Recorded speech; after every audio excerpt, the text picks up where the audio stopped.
दोस्तों, किसी के भी मन की बातें जानने के लिए 3 तरीके होते हैं, लेकिन इन तीनों तरीकों को समझना अति आवश्यक है।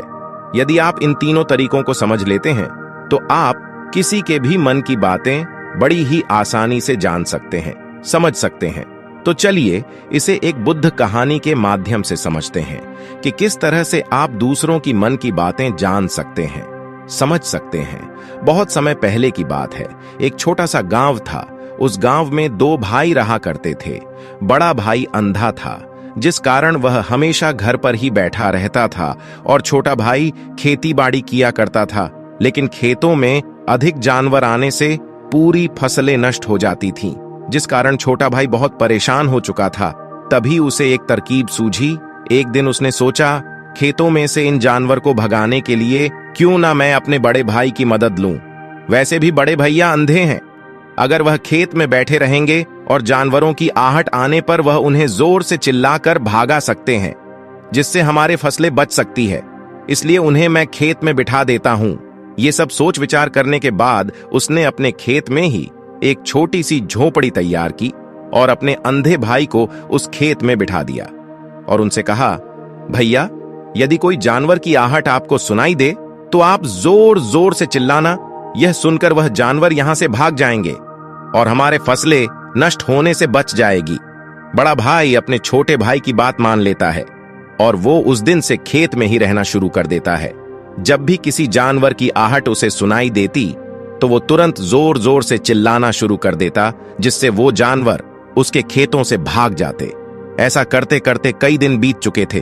तभी एक दिन उसके खेत में एक हिरण भागता हुआ आता है और वह खेत के बांध को तोड़कर वहां से भाग गया। लेकिन उसी हिरण का पीछा करते हुए एक राजा भी उस खेत में आ पहुंचा। तभी राजा की नजर उस अंधे भाई पर पड़ती है। राजा उस व्यक्ति से कहता है, देखो, मैं यहां पर एक जानवर का पीछा करते हुए आया हूं। क्या तुमने उस जानवर को यहां पर देखा है? इस पर वो व्यक्ति कहता है, हे राजन, मैं तो अंधा हूं। मैं भला किसी जानवर को कैसे देख सकता हूं? लेकिन मैं आपको इतना जरूर बता सकता हूं कि जो जानवर मेरे खेतों से होकर भागा है वो आपके लायक नहीं है। आप उसके पीछे अपना समय यूं ही व्यस्त कर रहे हैं। राजा उस अंधे व्यक्ति की बात सुनकर बड़ा अचरज में पड़ गया। वो ये सोचने लगा कि आखिर ये तो अंधा है, फिर इसे कैसे पता कि जिस हिरण को मैं तलाश रहा हूं वह हिरण मेरे लायक है ही नहीं। ये अंधा व्यक्ति मुझे कैसे बता सकता है? तभी राजा उस अंधे व्यक्ति से कहता है, कहीं तुम मुझसे झूठ तो नहीं कह रहे हो? एक तरफ तुम ये कहते हो कि तुम अंधे हो और दूसरी तरफ तुम ये भी कह रहे हो कि जो जानवर यहां से भागा है वो मेरे लायक नहीं है। इस पर वो अंधा व्यक्ति कहता है, हे राजन, जिसे आप एक हिरण समझ रहे हैं, असल में वो एक हिरण नहीं है बल्कि एक हिरणी है, और वो भी गर्भवती है। और जहां तक मुझे ज्ञान है, मैंने कभी किसी राजा को किसी गर्भवती हिरणी का शिकार करते हुए नहीं सुना है, और इसी कारण मैं आपसे यह कह रहा हूं कि वो हिरणी आपके लायक नहीं है। आप उसके पीछे अपना समय व्यर्थ ना करें। यह सुनकर राजा और भी अचरज में पड़ गया। वो ये सोचने लगा कि आखिर ये अंधा आदमी ये कैसे जान सकता है कि वो हिरणी है और गर्भवती है। राजा कुछ देर सोच विचार करने के बाद अपने सेनापति से कहता है, सेनापति जी, मुझे वह जानवर जिंदा चाहिए, क्योंकि मुझे यह पता करना है क्या वह हिरणी है और क्या वह गर्भवती है, क्योंकि यह अंधा आदमी बहुत विश्वास के साथ कह रहा है और मुझे इस बात की पुष्टि करनी है। यदि वह हिरणी हुई और गर्भवती हुई तो वह हमारे शिकार के लायक नहीं है, क्योंकि हम तो एक हिरण का पीछा कर रहे थे। इसलिए जाओ और पता करो कि क्या वो हिरणी है। सेनापति राजा से आज्ञा लेकर आगे की ओर बढ़ चलता है और कुछ देर बाद जब वह वापस लौटकर आता है तो वह राजा को कहता है, हे राजन, इस अंधे आदमी ने जो भी बातें कही हैं वह बिल्कुल सही है। वो एक हिरनी ही है और वह गर्भवती भी है। यह सुनकर राजा आश्चर्यचकित रह गया। उसे समझ नहीं आ रहा था कि आखिर अंधा आदमी कैसे पता कर सकता है कि वह जानवर एक हिरनी ही है, और तो और वह गर्भवती भी है। भला एक अंधा आदमी यह कैसे देख सकता है? यह कैसे जान सकता है? आखिर इसे यह कैसे पता चला? ऐसे कई सारे प्रश्न अब राजा के मन में उमड़ने लगे। अब राजा ने यह ठान लिया था कि मुझे इस बात की तह तक पहुंचना ही है कि आखिर यह अंधा आदमी कैसे जानता है कि वह जानवर एक हिरनी है। यह सोचकर राजा उस अंधे आदमी के पास जाता है और उस अंधे आदमी से कहता है, देखो, मैं ये तो नहीं जानता कि तुम सचमुच अंधे हो या नहीं, लेकिन मैं तुमसे एक बात जानने आया हूं। क्या तुम मेरे प्रश्न का सही सही जवाब दोगे? इस पर अंधा व्यक्ति कहता है, हे राजन, आप जो कुछ पूछना चाहते हैं मुझसे पूछ सकते हैं, मैं आपको बिल्कुल सच सच जवाब दूंगा। इस पर राजा कहता है, देखो, एक तो तुम कहते हो कि तुम अंधे हो और दूसरी तरफ तुमने ये बता दिया कि जिस जानवर का पीछा मैं कर रहा हूं वह एक हिरनी है, और तो और वह गर्भवती भी है। आखिर तुम्हें यह कैसे पता चला? तुम्हारे खेत में और भी तो जानवर आते होंगे, और भी तो जानवर यहां से गुजरते होंगे, फिर तुमने यह कैसे अंदाजा लगाया? तभी वह अंधा व्यक्ति राजा से कहता है, हे राजन, आप जिस हिरनी का पीछा कर रहे थे वही हिरनी जब मेरे खेत में आई, उसकी रफ्तार और उसके भागने की आहट से मुझे यह एहसास हो चुका था कि यह एक हिरनी ही है, और मेरे खेत की जो बांध है वह बहुत छोटी है, उसकी ऊंचाई ज्यादा नहीं है। यदि कोई हिरण होता तो उस बांध को बड़ी आसानी से लांघ जाता, लेकिन वह हिरनी इस बांध को तोड़कर भागी है, और यदि वह इस बांध को छलांग लगाकर पार करने का प्रयास करती तो इससे उसके बच्चे को खतरा होता, और इसी बात से मैंने यह पता लगा लिया कि वह गर्भवती है। इस कारण बहुत ज्यादा ऊंची छलांग न लगाकर मेरे खेत की बांध को तोड़ते हुए भाग गई। इस पर राजा के मन में एक और प्रश्न उठा। राजा ने कहा, किंतु तुम्हें कैसे पता चला कि वो एक हिरनी ही है? और भी तो कोई जानवर यहां पर आ सकते हैं। इस पर वह अंधा व्यक्ति कहता है, हे राजन, मैं पूरा दिन सुबह शाम यहीं पर बैठा रहता हूं और मेरी सुनने की शक्ति बहुत तेज है। मैं ये बाफ जाता हूं कि कौन सा जानवर मेरे खेत में आया है, और उसी के आधार पर मैं जोर जोर से चिल्लाता हूं ताकि वो मेरे खेत से भाग जाए और मेरे खेत की फसलों को नष्ट न कर पाए। राजा उस अंधे आदमी का यह जवाब सुनकर पूरी तरह से संतुष्ट हो चुका था। वो मन ही मन ये सोच रहा था कि ये आदमी भले ही अंधा हो, लेकिन यह तो बड़ा ज्ञानी मालूम पड़ता है। इस आदमी से कुछ ना कुछ तो काम निकलवाना ही चाहिए। ये विचार लिए हुए राजा वहां से वापस अपने महल की ओर लौट जाता है।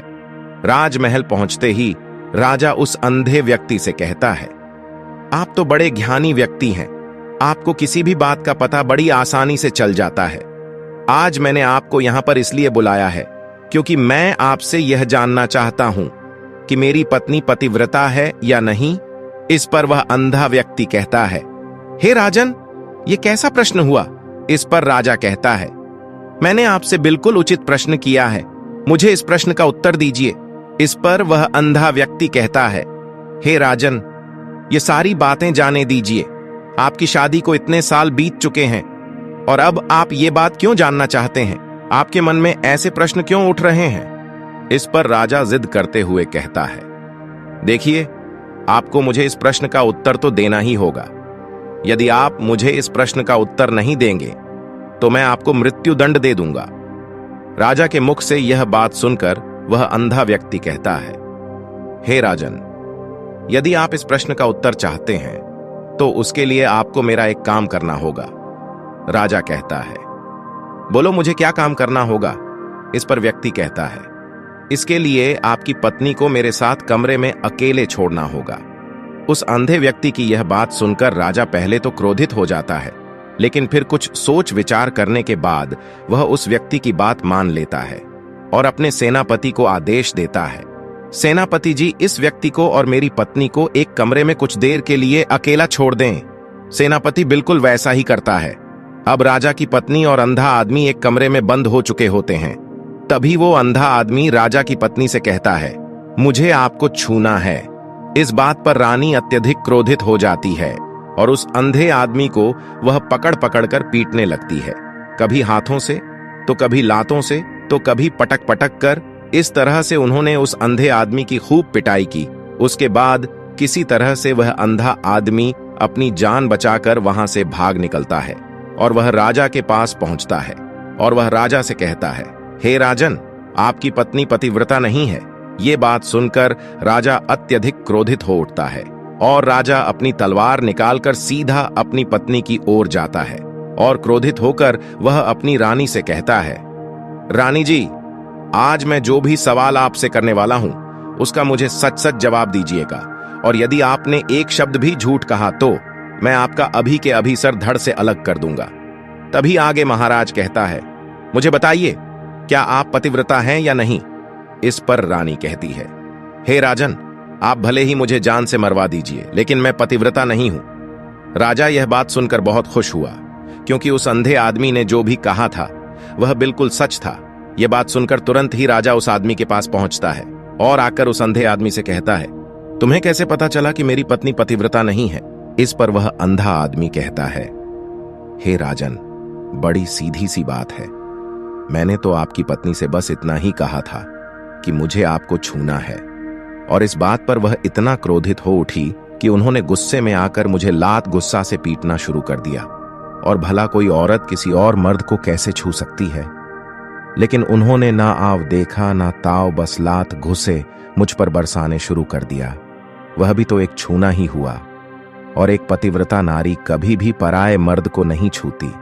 जब मैंने उसे छूने के लिए कहा था तो वह उस वक्त मुझे मना कर सकती थी, लेकिन उन्होंने तो मुझे पीटना शुरू कर दिया, और देखते ही देखते उन्होंने मेरे पूरे शरीर को छू लिया। अब आप ही बताइए, ऐसी स्त्री भला पतिव्रता कैसे हो सकती है? इस पर राजा कहता है, तुम तो बड़े ज्ञानी मालूम पड़ते हो। अच्छा ठीक है, चलो तुम मेरे एक प्रश्न का और जवाब दो। यदि तुमने मुझे इस प्रश्न का सही सही जवाब दे दिया तो मैं तुम्हें यहां से जाने दूंगा। आगे राजा उस अंधे आदमी से कहता है कि तुम मुझे यह बताओ, क्या मैं सच में अपने पिताजी का ही बेटा हूं या फिर किसी और का? इस पर वह अंधा भी कहता है, हे राजन, इस बात से आपका क्या लेना देना? आप किसी की भी औलाद हो, आखिर आप हैं तो इस राज्य के राजा, इसलिए इस प्रश्न को जाने दीजिए। लेकिन राजा कहता है, नहीं नहीं, मुझे इस प्रश्न का सही सही जवाब चाहिए, अन्यथा यह प्रश्न मुझे हमेशा परेशान करता रहेगा। इसलिए मैं इसका सही सही जवाब जानना चाहता हूं। यदि तुम इसका सही सही जवाब दे देते हो तो तुम यहां से जा सकते हो, मैं तुम्हें नहीं रोकूंगा। इस पर वह अंधा आदमी कहता है, हे राजन, इसके लिए तो हमें आपके मां के पास भी जाने की कोई आवश्यकता नहीं है। मैं आपको अभी यह बता सकता हूं कि आप किसकी औलाद है, लेकिन उससे पहले मैं चाहता हूं कि आप मुझसे पहले एक वादा करें कि आप मुझ पर क्रोध नहीं करेंगे। राजा ने कहा, मैं तुमसे वादा करता हूं, मैं तुम पर क्रोध नहीं करूंगा। इसके बाद वह अंधा आदमी राजा से कहता है, हे राजन, आप हैं तो अपने ही पिता के पुत्र, लेकिन आप पर एक कंजूस सेठ की छाया पड़ी हुई है। यह सुन राजा बहुत क्रोधित हो उठा और वह तुरंत तलवार निकालकर अपनी मां के पास जा पहुंचा। वह वहां पर पहुंचने के बाद अपनी मां से कहता है, मां, मुझे सच सच बताइए, क्या मैं अपने ही पिता का पुत्र हूं या नहीं? यदि आपने मुझे सही सही नहीं बताया तो मैं यहीं पर अपने प्राण त्याग दूंगा। मुझे बताओ, क्या सच है? इस पर उस राजा की मां कहती है, बेटा, तू है तो अपने ही पिता का पुत्र, लेकिन तुम्हारे ऊपर एक कंजूस सेठ की छाया पड़ी हुई है। जब मैं एक बार नहाने के बाद अपना मुंह आईने में देख रही थी, तभी उस कांच के पीछे मुझे कंजूस सेठ नजर आता है और उसी की छाया तुम पर पड़ चुकी है। यह सुन राजा बहुत खुश हो जाता है और वह तुरंत दौड़ा दौड़ा वापस उस अंधे आदमी के पास पहुंचता है और उस अंधे आदमी से कहता है, तुम्हें यह कैसे पता चला कि मुझ पर एक कंजूस सेठ की छाया पड़ी हुई है? इस पर वह अंधा आदमी कहता है, हे राजन, आपने मुझसे कई सारे सवाल पूछे जिनका जवाब मैंने आपको सही सही दिया है। अगर यदि कोई और राजा होता तो मुझे इसके बदले में ढेरों सारे इनाम मिल चुके होते, लेकिन अब तक आपने मुझे एक फूटी कौड़ी तक नहीं दिया है। इस बात से ही मैंने अंदाजा लगा लिया था कि आप बहुत कंजूस हो। यह बात सुनकर राजा जोर जोर से हंसने लगा और कहता है कि आप जो भी मांगेंगे वह मैं आपको अवश्य दूंगा, लेकिन मुझे यह बताओ कि तुम्हें कैसे पता चल जाता है कि कौन सी बात सही है और कौन सी गलत? तुम किसी भी बात का इतना सटीक और सही जवाब कैसे दे पाते हो? इस पर वह अंधा आदमी कहता है, हे राजन, मैं तो वैसे ही अंधा हूं। यदि मेरी आंखें होती तो मैं किसी की भी मन की बातें बड़ी सरलता से जान लेता। मन की एक भाषा होती है और यह भाषा मनुष्य के शरीर के व्यवहार के रूप में देखी जा सकती है। उसकी आंखों से, उसके होठों से, उसके काम करने के तरीके से, उसकी क्रियाओं से पता किया जा सकता है कि उसके मन में क्या चल रहा है। इसके आधार पर हम किसी के भी मन की बातें जान सकते हैं। लेकिन मैं तो अंधा हूं, मैं देख नहीं सकता, इसीलिए मैं क्रियाओं से ही देखता हूं।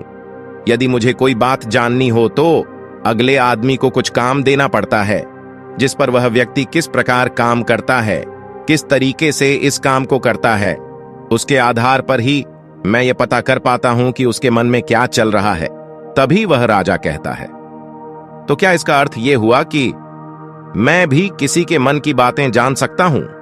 इस पर वह अंधा आदमी कहता है, हे राजन, अवश्य आप भी किसी भी व्यक्ति के मन की बात जान सकते हैं, किंतु उससे पहले आपको अपने ऊपर काम करना होगा। और वह काम है अपने मन को शांत करना, अपने मन को वर्तमान में लाना होगा, जिसके लिए मैं आज आपको 3 तरीके बताने वाला हूं। और यह तीनों ही तरीके बड़े ही आसान और सरल है। किंतु हे राजन, उससे पहले आपको एक काम करना होगा, अपने मन को एकाग्र करना होगा।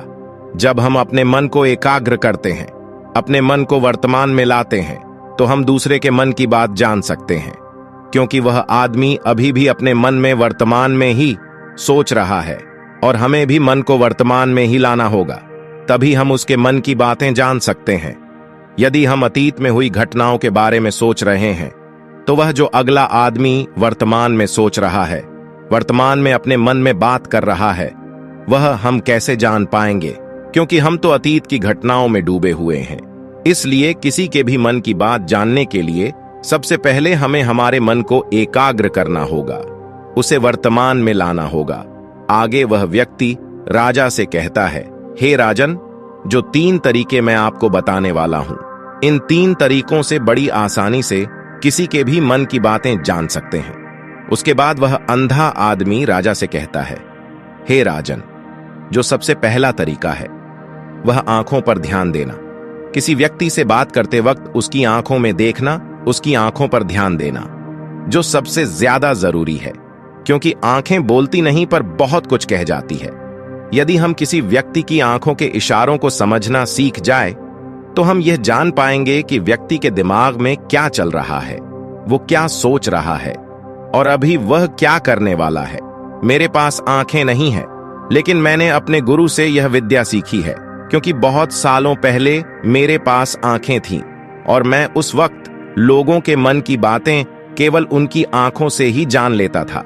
इसलिए यदि आप भी दूसरों की मन की बातें जानना चाहते हैं, तो आपको भी उनकी आंखों पर गौर करना चाहिए, जैसे कि उनका आकार कैसा है, वह कब, कहां और किधर देख रहे हैं। यदि उसकी आंखें यहां वहां घूम रही हैं, जब आप उससे बातें कर रहे हैं, तो वहां वह इधर उधर मोड़ रहा है, कभी ऊपर तो कभी नीचे, या कभी आसपास, या फिर उसकी आंखें खुश नजर आ रही हैं, या फिर आंखें निराश नजर आ रही हैं, जैसे कि चोर होता है। उसकी आंखों में जब हम देखते हैं, तो हमें यह पता चलता है कि अगले आदमी ने कोई गलती की है। ठीक उसी प्रकार जब हम किसी चालक व्यक्ति की आंखों में देखते हैं, तो आपको पता चलेगा कि उसकी आंखों में एक भाषा होती है, एक बहुत ही सीधा और आसान तरीका होता है। यदि आपको यह पता लगाना है कि सामने वाला व्यक्ति आपसे झूठ कह रहा है या फिर सही, तो आपको उसकी आंखों पर ध्यान देना अति आवश्यक है। यदि आपसे बात करते वक्त वह व्यक्ति अपनी आंखें यहां वहां घुमा रहा है, ऊपर नीचे, इधर उधर, दाएं बाएं, हर जगह देख रहा है, तो इसका अर्थ यह हुआ कि वह उस बात से निकलने का कोई रास्ता ढूंढ रहा है, वो कोई झूठा बना रहा है। यदि सामने वाला व्यक्ति आपसे कुछ झूठ कहने का प्रयास कर रहा है, तो वह आपसे नजर नहीं मिलाएगा, वह इधर उधर देखेगा, ऊपर नीचे दिखेगा, लेकिन वह आपकी आंखों में आंखें डालकर कभी नहीं देख पाएगा, क्योंकि उसे डर है कि यदि उसने आपकी आंखों में आंखें डालकर देखी, तो उसका झूठ पकड़ा जाएगा और लोगों को सच्चाई का पता चल जाएगा। और इसी प्रकार कुछ और भी भाषाएं होती हैं। जब आप किसी की आंखों में आंखें डालकर यह देखना शुरू कर देंगे कि उसके हाव भाव क्या है, ठीक उसी प्रकार चेहरे के हाव भाव होते हैं, जिससे हम मन की बातें बड़ी ही आसानी से समझ सकते हैं, और इन्हें भी समझना बहुत जरूरी है। कभी कभी कोई व्यक्ति अपने चेहरे से जैसे आंख, होंठ और बहुत से कुछ अलग अलग व्यवहार करता है। यदि आप किसी व्यक्ति के चेहरे में गौर करेंगे तो आप आसानी से समझ पाएंगे कि वह व्यक्ति निराशा है, जब व्यक्ति बहुत उदास है, या फिर वह बहुत खुश है, या फिर उसे कोई बहुत बड़ा दुख है। वह अपने अंदर क्या महसूस कर रहा है, यह सारी बातें हम उसके चेहरे के हाव भाव से पता कर सकते हैं। फिर चाहे इंसान जुबान से कुछ बोले या ना बोले, लेकिन आप उसके चेहरे से सब कुछ पता कर सकते हैं। आगे व्यक्ति राजा से तीसरा तरीका बताते हुए कहता है, हे राजन, इसी प्रकार तीसरी भाषा भी है, अर्थात तीसरा तरीका भी है। वह है हाथों के इशारे और शरीर का व्यवहार। मन की बात समझने के लिए हमें हाथ के इशारे और शरीर के व्यवहार को समझना बहुत आवश्यक है। कोई व्यक्ति जब बात करता है तो आपने देखा होगा कि वह अपने हाथों को हिलाता रहता है, अपने हाथों से इशारा करता रहता है। बातों के साथ साथ अपना शरीर का जो व्यवहार है, अर्थात बॉडी लैंग्वेज, उसका भी पूरा उपयोग करता है, जिससे हमें यह पता चल पाता है कि वह व्यक्ति हमारी बातों पर कितना ध्यान दे रहा है और उसके मन में क्या चल रहा है। शरीर के व्यवहार को देखने के लिए उसके हाथ मटकाने, शरीर मटकाने और चेहरे पर बार बार हाथ लाने, हाथों का एक दूसरे से मसलना, ऐसी बहुत सी क्रियाएं होती हैं। उस पर हमें ध्यान देना अति आवश्यक है। मन की बात को समझने के लिए हमें शरीर के व्यवहार को भी समझना पड़ता है। यदि हम इन तीन तरीकों को सही तरीके से ध्यान देकर इन तीन तरीकों को अच्छे से समझ लेते हैं तो हम बहुत जल्दी किसी भी व्यक्ति के मन की बातें बड़ी सरलता और सहजता से जान सकते हैं। इसलिए यदि आपको किसी के मन की बातें जाननी है तो आपको उसकी आंखों पर, उसके चेहरे पर, उसके शरीर के हाव भाव को और उसके हाथों को ध्यानपूर्वक देखना और समझना होगा, जिससे आप यह समझ पाएंगे कि आखिरकार उसके मन में क्या चल रहा है और वह क्या सोच रहा है। लेकिन उनसे पहले आपको अपने मन को एकाग्र करना होगा, शांत करना होगा और अपने मन को वर्तमान में लाना होगा। तभी आप उस व्यक्ति की इन सभी क्रियाओं पर ध्यान दे पाएंगे, उन्हें समझ पाएंगे। अन्यथा आप यदि अतीत की घटनाओं में व्यस्त हैं, भविष्य की योजनाओं में व्यस्त हैं, तो आप उस व्यक्ति के हाव भाव पर कभी ध्यान ही नहीं दे पाएंगे और न ही आप कभी यह समझ पाएंगे कि आखिर उस व्यक्ति के मन में क्या चल रहा है, वह क्या सोच रहा है। आपने देखा होगा कि ऐसे कई बड़े संत महात्मा हैं जो बड़ी ही शांति से आपको देखते हैं और आपको देखकर ही ये बता देते हैं कि आपके मन में क्या चल रहा है, आप उनसे क्या जानने आए हैं। और इसका सबसे बड़ा प्रमुख कारण यही है कि वह आपको पढ़ सकते हैं, आपको समझ सकते हैं, आपकी मन की बातें जान सकते हैं, क्योंकि उनका मन एकाग्र है, शांत है। और यही कारण है कि वह आपके मन की बातें बड़ी सरलता से समझ जाते हैं। तो दोस्तों, आज के वीडियो में बस इतना ही। उम्मीद है आपको यह वीडियो पसंद आई होगी। अगर पसंद आई होगी तो वीडियो को एक लाइक करना मत भूलिएगा। ओम बोन बुधाय नमः, ओम बोन बुधाय नमः, ओम बोन बुधाय नमः।